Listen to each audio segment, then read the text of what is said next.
जय हिंद साथियों। मैं रितु बंसल, आम आदमी पार्टी महिला अध्यक्ष गुजरात। साथियों, कल देश में नई शिक्षा नीति का अनाउंसमेंट हुआ। खुद एक शिक्षक और एक पेरेंट होने के नाते मैं इस शिक्षा नीति का बहुत स्वागत करती हूँ। यह शिक्षा नीति बहुत ही आवश्यक थी। शिक्षा और शिक्षण में दिन प्रतिदिन बदलाव, नई चीज़ों का इम्प्लीमेंटेशन, नए रिफॉर्म्स बहुत ही आवश्यक हैं और 34 साल बाद ये बदलाव आया है तो निश्चित रूप से ये बहुत प्रोग्रेसिव है। इसमें कई चीज़ें जो उभर कर सामने आई हैं वो हमें लगता है कि ज़रूर बच्चों के काम आएंगी। पर हाँ, मोटे रूप से जो एक बात निकल कर आती है, जब मैंने इसके आर्टिकल्स के ऊपर आर्टिकल्स पढ़े और इसके बारे में पढ़ा, तो मुझे एक बात मन में आई कि हम ये बदलाव तो ले आए हैं।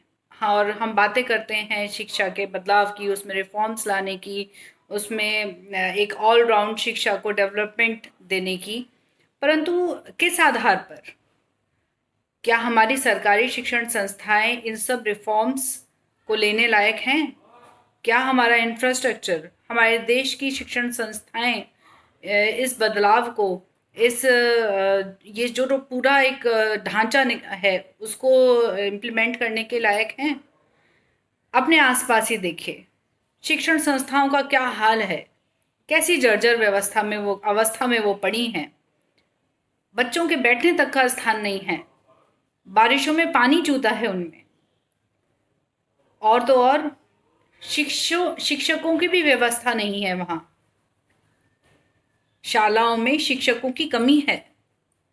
नई शिक्षा रिफॉर्म्स लाना उचित है, पर उनसे पहले के जो बातें हैं उनको इम्प्लीमेंट करना उससे भी ज़्यादा ज़रूरी है। क्या यह ज़रूरी नहीं है कि पहले हम इन शिक्षण शालाओं को व्यवस्थित करें, उनको अच्छा बनाएं? कम से कम प्राइवेट से ज़्यादा नहीं तो उनके समकक्ष तो बनाएं।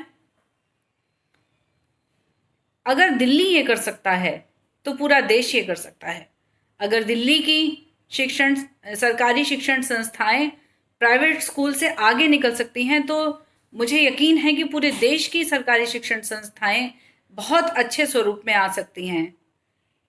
तो ज़रूरत है कि सबसे पहले इन सरकारी शिक्षण संस्थाओं की दशा को बदला जाए, उन्हें एक ऐसा रूप दिया जाए कि ये पूरा चेंज जो हमारी मिनिस्ट्री लेकर आई है वो उस चेंज को इम्प्लीमेंट करने के लायक बने। तभी तो वहाँ बच्चे पढ़ेंगे, तभी तो वहाँ वो लाभ उठा पाएंगे जो हमारा देश चाह रहा है, जो हमारा मंत्रालय चाह रहा है। तो पहले शिक्षण संस्थाओं का स्वरूप बदलिए, शिक्षकों का स्वरूप बदलिए, उनको इस लायक बनाइए, उनको ट्रेनिंग दीजिए, ना सिर्फ देश में बल्कि विदेशों में भी ट्रेनिंग के लिए भेजिए, और पहले एक ऐसा इंफ्रास्ट्रक्चर बनाइए जो ये पूरी जो आपने बदलाव लाए हैं उसको इम्प्लीमेंट कर पाए। और यही शिक्षण संस्थाएं आगे चलकर अपने शिक्षा के बल पर ऐसे हमारे युवाओं को, हमारे देश को दें जो आगे चलकर ना सिर्फ देश का बल्कि पूरे विश्व का नाम रोशन करें। जय हिंद।